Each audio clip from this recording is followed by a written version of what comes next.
Hi, I'm Matthew Bell, and I'm here with George Steinhauser, who's a loan officer with Fairway Independent Mortgage. George, what can you tell us about the out-of-pocket costs a buyer can expect when purchasing a home? Yeah, great question, thank you. When you're buying a home, first of all, the days of being forced to put 20% down, that's not always true when it comes to buying a home. There are lots of programs out there that offer 0% down.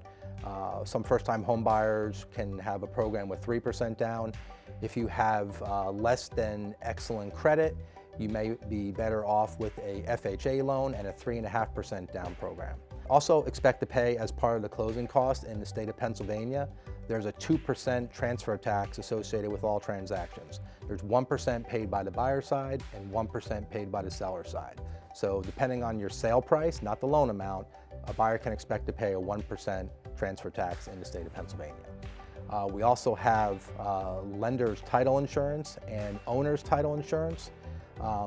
These are to protect the lender and the buyer from any judgments or liens against the property, making sure that you buy a property that only you own. Nobody else can come back at a later date and say that they have an ownership interest in the property.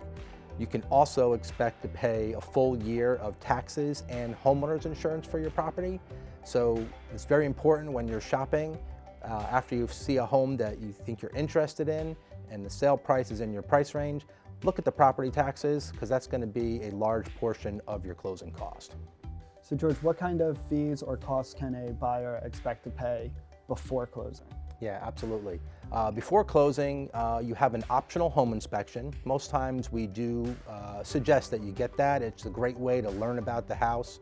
And you will have to pay for the property appraisal up front as well. Now, George, what about a buyer who wants to pay with cash? That's great. Everybody knows in real estate, cash is king.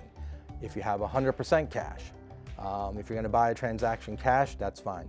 If you're going to use part of cash towards your closing cost, that money has to be properly sourced, which means we have to get that money into the bank as soon as possible, get it in a savings account and start getting some interest on it. Thanks, George. So these costs can vary depending on the property you're looking to purchase. So feel free to give us a call so we can set up your own consultation to discuss these further.